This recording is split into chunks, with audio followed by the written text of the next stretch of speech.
Hello दोस्तों, स्वागत है आपका अपने YouTube channel study Adda R K channel पर।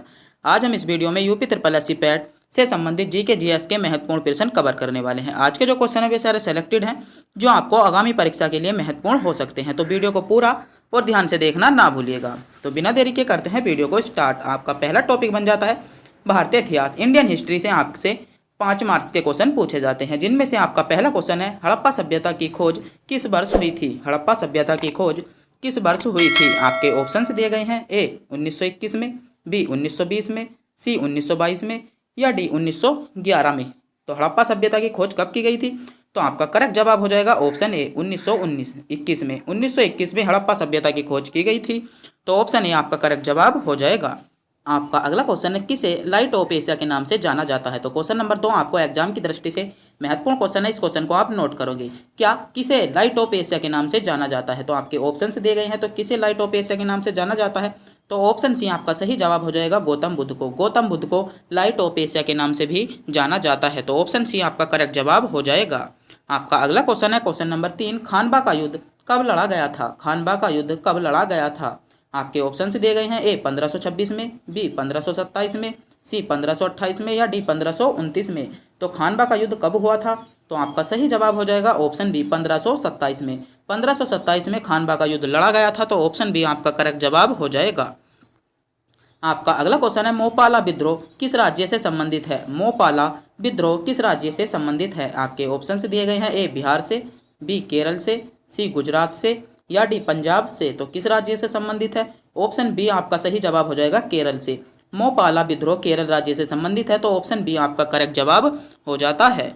आपका अगला क्वेश्चन है किस शासन के सर्वप्रथम किसने महाधिराज की उपाधि धारण की थी। आपका क्वेश्चन है किस शासक ने सर्वप्रथम महाधिराज की उपाधि धारण की थी। तो क्वेश्चन नंबर 5 आपका एग्जाम की दृष्टि से महत्वपूर्ण क्वेश्चन है। आपके ऑप्शंस दिए गए हैं। ए श्रीगुप्त ने, बी चंद्रगुप्त प्रथम ने या सी समुद्रगुप्त ने या ऑप्शन डी इनमें से कोई नहीं। तो किसने महाअधिराज की उपाधि धारण की थी? तो आपका सही जवाब क्या हो जाएगा? ऑप्शन बी आपका सही जवाब हो जाएगा चंद्रगुप्त प्रथम ने। चंद्रगुप्त प्रथम ने महाधिराज की उपाधि धारण की थी, तो ऑप्शन बी आपका करेक्ट जवाब हो जाएगा। आपका अगला जो टॉपिक बनकर आता है क्या आता है? भारतीय राष्ट्रीय आंदोलन। भारतीय राष्ट्रीय आंदोलन से भी आपके 5 मार्क्स के क्वेश्चन पूछे जाते हैं, जिनमें से आपका पहला क्वेश्चन आपके स्क्रीन पर दिया गया है। किस भारतीय राष्ट्रीय आंदोलन को का शीर्षक गीत वंदे मातरम था। ऐसा कौन सा आंदोलन था जिसका शीर्षक क्या था? गीत वंदे मातरम था। तो आपके ऑप्शन दिए गए हैं। ए स्वदेशी आंदोलन का, बी चंपारण सत्याग्रह का, डी सवर्ण आंदोलन का या डी असहयोग आंदोलन का। तो किसका था? तो आपका करेक्ट जवाब क्या हो जाएगा? ऑप्शन ए आपका सही जवाब हो जाएगा स्वदेशी आंदोलन का जो शीर्षक था वह क्या था? गीत वंदे मातरम था, तो ऑप्शन ए आपका करेक्ट जवाब हो जाएगा। आपका अगला क्वेश्चन है बिहार को बंगाल से कब अलग किया गया।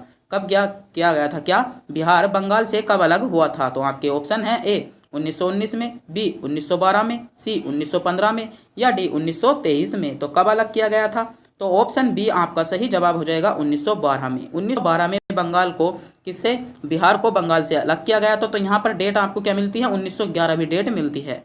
क्या अगर ऑप्शन में 1911 डेट मिलती है तो 1911 सही हो जाएगा, वरना आपका ऑप्शन सही क्या जवाब हो जाएगा? बी 1912 आपका करेक्ट जवाब हो जाएगा। आपका अगला क्वेश्चन है 1905 में बंगाल विभाजन के समय भारत का वायसराय कौन था। 1905 में जब बंगाल विभाजन हुआ था उस समय भारत का वायसराय कौन था? तो आपके ऑप्शन दिए गए हैं। A lord Curzon, B lord Dufferin, C lord Canning या लॉर्ड हॉर्डिंग। तो कौन था? तो आपका करेक्ट जवाब क्या हो जाएगा? ऑप्शन ए आपका सही जवाब हो जाएगा लॉर्ड कर्जन। 1905 में बंगाल विभाजन के समय भारत का जो वायसराय था कौन था? लॉर्ड कर्जन था, तो ऑप्शन ए आपका करेक्ट जवाब हो जाएगा। आपका अगला क्वेश्चन है क्वेश्चन नंबर 9, गदर पार्टी की स्थापना कब हुई थी। गदर पार्टी की स्थापना कब हुई थी? आपके ऑप्शन है। ए 1905 में, बी 1909 में, सी 1913 में, डी 1919 में। तो गदर पार्टी की स्थापना कब हुई थी? तो आपका सही जवाब क्या हो जाएगा? ऑप्शन सी आपका सही जवाब हो जाएगा 1913 में। गदर पार्टी की स्थापना 1913 में हुई थी, तो ऑप्शन सी आपका सही जवाब हो जाएगा। आपका अगला क्वेश्चन है गीता रहस्य नामक ग्रंथ किसके द्वारा लिखा गया। किसके द्वारा लिखा गया था? जो गीता नामक जो रहस्य ग्रंथ था वह किसके द्वारा लिखा गया था? आपके ऑप्शन है। ए बाल गंगाधर तिलक द्वारा, सी बी गोपाल कृष्ण गोखले द्वारा, सी विनोबा भावे द्वारा या डी महात्मा गांधी द्वारा। तो किसके द्वारा लिखा गया था? तो आपका करेक्ट जवाब क्या हो जाएगा? ऑप्शन ए आपका सही जवाब हो जाएगा, बाल गंगाधर तिलक द्वारा। बाल गंगाधर तिलक द्वारा गीता रहस्य नामक ग्रंथ लिखा गया था। आपका अगला टॉपिक क्या बन जाता है? यूपी ट्रिपल एससी पैट में आपका अगला टॉपिक बन जाता है भूगोल। ज्योग्राफी से भी आपके 5 मार्क्स के क्वेश्चन पूछे जाते हैं। तो मैं एक बार फिर से बता दूं आपको, अगर आप वीडियो पूरा नहीं देख पाते हो तो आपको इस वीडियो में कुछ नहीं मिलेगा। अगर आप इस वीडियो को पूरा अंत तक देख लेते हो तो आपको मैं मानता हूं कि 10 से 15 नंबर का इसी वीडियो से आपको पेपर में देखने को मिल जाएगा। तो वीडियो को पूरा और अंत तक देखना ना भूलिएगा। आपका क्वेश्चन नंबर 11 है, नागरहोल नेशनल पार्क किस राज्य में स्थित है? आपके ऑप्शंस दिए गए हैं, ए मध्य प्रदेश में, बी कर्नाटक में, सी उड़ीसा में, या डी राजस्थान में। तो कहाँ पर है? तो आपका करेक्ट जवाब क्या हो जाएगा? ऑप्शन ए आपका सही जवाब हो जाएगा, मध्य प्रदेश में। नागरहोल जो नेशनल पार्क है मध्य प्रदेश में स्थित है। तो क्वेश्चन नंबर 11 आपका सेलेक्टेड क्वेश्चन है, इस क्वेश्चन पर आप ध्यान देंगे। आपका अगला क्वेश्चन है, राष्ट्रीय वन अनुसंधान इस कहाँ पर स्थित है? तो आपके ऑप्शन है, ए मंसूरी में, बी नई दिल्ली में, सी नागपुर में, या डी देहरादून में। कहाँ पर वन अनुसंधान स्थित है? तो ऑप्शन डी आपका करेक्ट जवाब हो जाएगा, देहरादून में। देहरादून में राष्ट्रीय वन अनुसंधान स्थित है। आपका अगला क्वेश्चन है, काली एवं तीस्र नदियों के बीच हिमालय का कौन सा प्रादेशिक विभाजन स्थित है? आपके ऑप्शन है, ए पंजाब हिमालय, बी नेपाल हिमालय, सी असम हिमालय, या कश्मीर हिमालय। तो कौन सा हिमालय स्थित है? तो क्वेश्चन नंबर 13 आपका एग्जाम की दृष्टि से महत्वपूर्ण क्वेश्चन होने वाला है, इस क्वेश्चन को भी आप नोट कर लेंगे। तो आपका करेक्ट जवाब क्या हो जाएगा? ऑप्शन बी आपका करेक्ट जवाब हो जाएगा, नेपाल हिमालय। कौन सा? नेपाल हिमालय आपका करेक्ट जवाब हो जाएगा। आपका अगला क्वेश्चन है, 1 डिग्री देशांतर की सर्वाधिक दूरी कहाँ पर होती है? जो 1 डिग्री देशांतर है उसकी सर्वाधिक दूरी कहाँ पर होती है? आपके ऑप्शन है, ए कर्क रेखा पर, बी मकर रेखा पर, सी विषुवत रेखा पर, या डी ध्रुवों पर। तो कहाँ पर होती है? तो ऑप्शन ए आपका सही जवाब हो जाएगा, कर्क रेखा पर। कर्क रेखा पर 1 डिग्री देशांतर की सर्वाधिक दूरी होती है। आपका अगला क्वेश्चन है, भारत की जनगणना का लघु विभाजक वर्ष क्या था? कौन सा है? भारत की जो जनगणना का लघु विभाजक वर्ष था वह कौन सा है? तो आपके ऑप्शंस दिए गए हैं, ए 1921, बी 1951, सी 1872, या डी 1851। तो कौन सा है? तो आपका करेक्ट जवाब क्या हो जाएगा? ऑप्शन बी आपका सही जवाब हो जाएगा, 1951। 1951 भारत की जनगणना का लघु विभाजक वर्ष है। तो ऑप्शन बी आपका सही जवाब हो जाएगा। आपका अगला टॉपिक क्या बन जाता है? यूपी ट्रिपल एससी पैट में आपका अगला टॉपिक आ जाता है भारतीय अर्थव्यवस्था, इंडियन इकोनॉमी। इंडियन इकोनॉमी से भी आपके 5 मार्क्स के क्वेश्चन बनते हैं। तो आपका महत्वपूर्ण टॉपिक बन जाता है इंडियन इकोनॉमी। ब्याज दर जिस पर रिजर्व बैंक वाणिज्य बैंकों को लोन देता है। महत्वपूर्ण क्वेश्चन है, क्वेश्चन नंबर 16 एग्जाम की दृष्टि से आपका महत्वपूर्ण क्वेश्चन हो सकता है। ब्याज दर कौन सी है जिस पर जो भारतीय रिजर्व बैंक है वाणिज्य बैंकों को लोन देता है? तो कौन सी बैंक है? तो आपका करेक्ट जवाब क्या हो जाएगा? ऑप्शन बी आपका सही जवाब हो जाएगा, रेपो दर। रेपो दर पर जो रिजर्व बैंक है वह वाणिज्य बैंकों को लोन देता है। तो ऑप्शन बी आपका करेक्ट जवाब हो जाएगा। आपका अगला क्वेश्चन है, सेवा क्षेत्र अर्थव्यवस्था के किस क्षेत्र को कहा जाता है? जो सेवा क्षेत्र है वह अर्थव्यवस्था के किस क्षेत्र को कहा जाता है? तो आपके ऑप्शंस दिए गए हैं, ए प्राथमिक क्षेत्र को, बी द्वितीयक क्षेत्र को, सी तृतीय क्षेत्र को, या डी चतुर्थ क्षेत्र को। तो सेवा क्षेत्र अर्थव्यवस्था के किस क्षेत्र को कहा जाता है? तो किस क्षेत्र को कहा जाता है? ऑप्शन सी आपका सही जवाब हो जाएगा, तृतीय क्षेत्र को। तृतीय क्षेत्र को सेवा क्षेत्र अर्थव्यवस्था के नाम से भी जाना जाता है। आपका अगला क्वेश्चन है, राष्ट्रीय आय की गणना का आधार किस वर्ष का है? क्या राष्ट्रीय आय की जो गणना का आधार है वह वर्ष क्या है? आपके ऑप्शन से दिए गए हैं, ए 1970 से 1971, बी 1993 से 1994, सी 1999 से 2000, या डी 2000 से 2002। तो कौन सा है? तो आपका करेक्ट जवाब क्या हो जाएगा? ऑप्शन सी आपका सही जवाब हो जाएगा, 1999 से 2000। 1999 से 2000 राष्ट्रीय आय जनगणना का आधार माना जाता है। आपका अगला क्वेश्चन है, योजना आयोग के अनुसार शहरी क्षेत्रों में कितनी कैलोरी पोषण प्राप्त न होने वाले को गरीबी रेखा से नीचे रखा गया है? तो कितनी कैलोरी? आपके ऑप्शंस दिए गए हैं, ए 2100 कैलोरी से, बी 2000 कैलोरी से नीचे के, सी 2400 कैलोरी से नीचे के, या डी 2600 कैलोरी से नीचे के। तो आपका सही जवाब क्या हो जाएगा? ऑप्शन आपका सही जवाब हो जाएगा ऑप्शन ए, 2100 कैलोरी से जो नीचे के लोग हैं उन्हें शहरी क्षेत्रों में गरीबी रेखा से नीचे रखा गया है। तो ऑप्शन ए आपका सही जवाब हो जाएगा। आपका अगला क्वेश्चन है, अंत्योदय कार्यक्रम का उद्देश्य क्या है? क्या अंत्योदय कार्यक्रम का उद्देश्य क्या है? तो कार्यक्रम का उद्देश्य क्या है? तो आपका ऑप्शन ए आपका सही जवाब हो जाएगा, गरीब परिवारों की सहायता करना। गरीब परिवारों की सहायता करना अंत्योदय जो कार्यक्रम है उसका उद्देश्य है। तो ऑप्शन ए आपका करेक्ट जवाब हो जाएगा। आपका अगला टॉपिक जो बन जाता है यूपी ट्रिपल एससी पैट में निकल कर आता है, भारतीय संविधान एवं लोक प्रशासन। तो भारतीय संविधान से भी आपके 5 मार्क्स के क्वेश्चन पूछे जाते हैं जो आपको एग्जाम की दृष्टि से महत्वपूर्ण हो सकते हैं। जिसमें से आपका पहला क्वेश्चन है भारतीय संविधान की 11वीं अनुसूची से किससे संबंधित है। जो भारतीय संविधान की 11वीं अनुसूची है वह किससे संबंधित है। आपके ऑप्शन दिए गए हैं। ए पंचायती राज से संबंधित, बी नगर पालिका से संबंधित, सी केंद्र राज्य से संबंधित, या डी राज्य दंड कानून से संबंधित। तो किससे संबंधित है, तो आपका सही जवाब क्या हो जाएगा, ऑप्शन ए आपका सही जवाब हो जाएगा पंचायती राज से संबंधित। जो भारतीय संविधान की 11वीं अनुसूची दी है किससे, पंचवर्षीय जो पंचायती राज है उससे संबंधित दी गई है। आपका अगला क्वेश्चन है किस